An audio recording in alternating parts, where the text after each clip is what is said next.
Good afternoon, everyone. This is NorvellCentral coming back at you with another YouTube video. At this time of the recording, I have 885 subscribers, and I'm inching closer and closer to that 1,000 subscriber mark. I saw a statistic earlier where 68.2 of my viewers are not subscribed to the channel. All I have to say is, if you enjoy the content, please consider subscribing to the channel. It is 100% free, and I am trying to spread my passion to Florida State football in a positive manner with as many people as I can.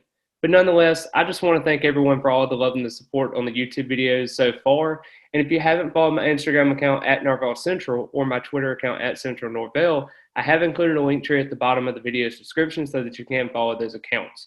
My Instagram account currently has 11,920 followers, and my Twitter account has 2,444 followers. As most of you know by now, I am a SeatGeek ambassador. SeatGeek is a ticket app that takes the confusion out of buying tickets. They put a 0 out of 10 score on each ticket to know if you're getting a good deal or a bad deal, green meaning good, red meaning bad.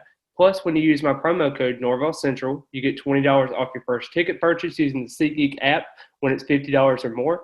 Click the link at the bottom of the video's description so that you can download the app and also use the promo code as well.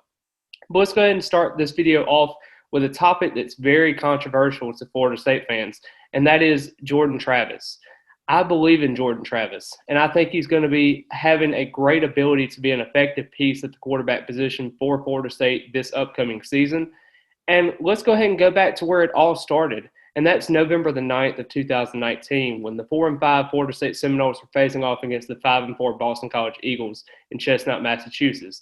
In the first possession of the second half, when the Seminoles, they were trailing by a score of 14-10, Jordan Travis from the Boston College 26 on 3rd and 3 ran it in for a 26-yard touchdown to give the Florida State Seminoles a 17-14 lead. Then Jordan Travis, he struck again later in the game. Florida State was down 31-24 with about a minute 3 left to go in the game. They were faced with a 3rd and 9. They really needed to ice the game to finish it on out. And Jordan Travis ran down the sidelines for a 66-yard rushing touchdown to seal the deal for Florida State, giving them that 38-24 lead at that moment. And the emergence of Jordan Travis was on full display. This was his first meaningful reps at Florida State, and ironically, it just came a couple of days after Willie Taggart was fired after that 27-10 home loss to Miami. The program was kind of downhill at that point. You were trying to figure out some ways to be successful, and Jordan Travis is definitely a bright spot. But one word I want to focus on is confidence. Confidence was something that I wasn't really sure of with Jordan Travis. Heck, I didn't even know he could really have confidence in himself, really throwing the ball. Jordan Travis was really down on himself sometimes because there's a lot of opportunities that he really missed in terms of just playing time and staying healthy. I was even skeptical if Jordan Travis can even throw it 10 yards down the field because I had never really witnessed his ability as a passer, and I was completely wrong. I'll admit that. Once Norvell and Dillingham, they came to Tallahassee in 2020, they really noticed something special in Travis, and you could really see it as they kind of talked about him in some of the media sessions, but they couldn't really get a reasonable sample size on the ability to really name him the starting quarterback because he had some lingering injury problems early on in preseason camp. And as a result, they decided to go with James Blackman, and you know how the story went with that. He didn't really work out as much in the long run. And then Jordan Travis, he finally got his opportunity to showcase himself a couple of weeks later on October the 9th, 2020, when the Seminoles took over and they played Jacksonville State. True freshman Tate Rodemaker, he was named the starting quarterback in the contest early on because, like I said, James Blackman kind of struggled early on in the year. And Rodemaker, it didn't really go anticipated as they thought. And, he went 8 for 12 for 58 passing yards and an interception. That was including one of the pick sixes on the first possession. And, Jacksonville State started out as a 14-0 first quarter lead.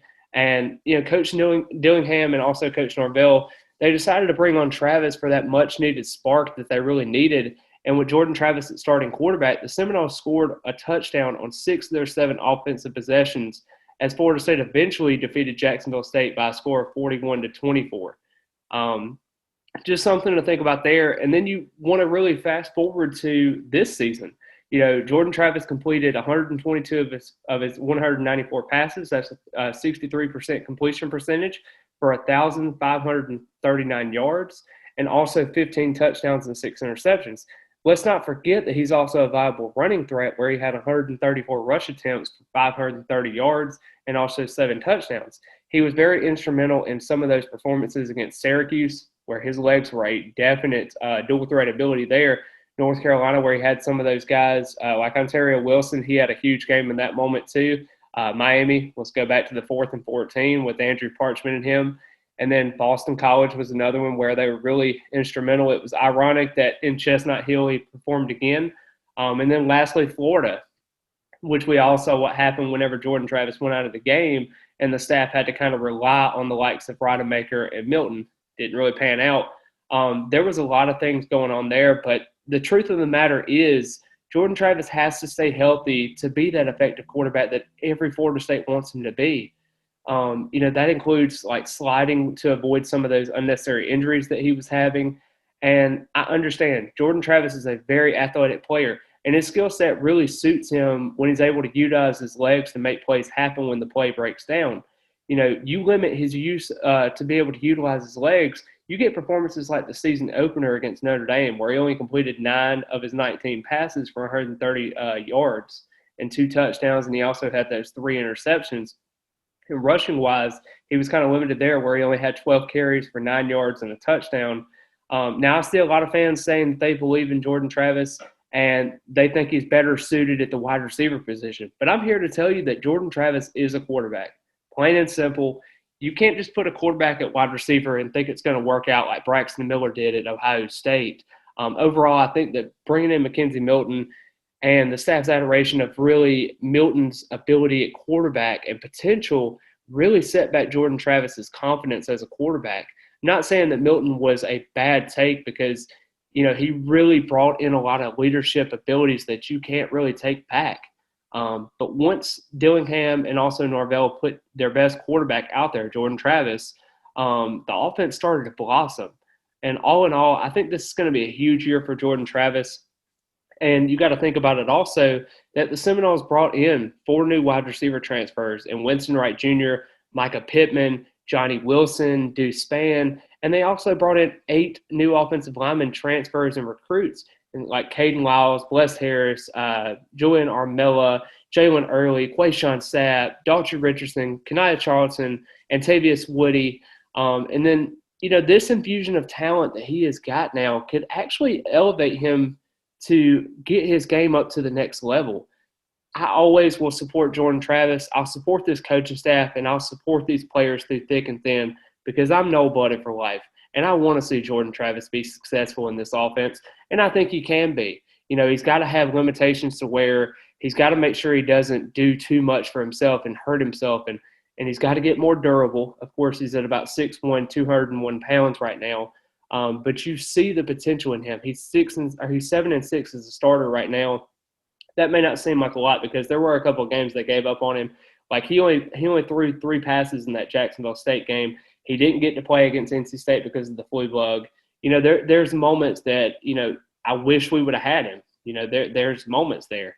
And it's just tough to see with certain moments there. And, I wish that the staff would have gave him a little bit better of ability, but he's got to stay healthy for himself. So everything's not on the staff and everything's not on him. I think that this is a collective effort. I think he understands what he's got to do for the rest of the season and how to be successful. But I just want to thank each and every one of you for watching the video about Jordan Travis. I hope you all enjoyed the video about discussing why I believe in Jordan Travis. And I want you to leave a comment down below and let me know your thoughts on the video. Let me know your thoughts on Jordan Travis. And I hope you all have a great rest of the day. And as always, go Noles.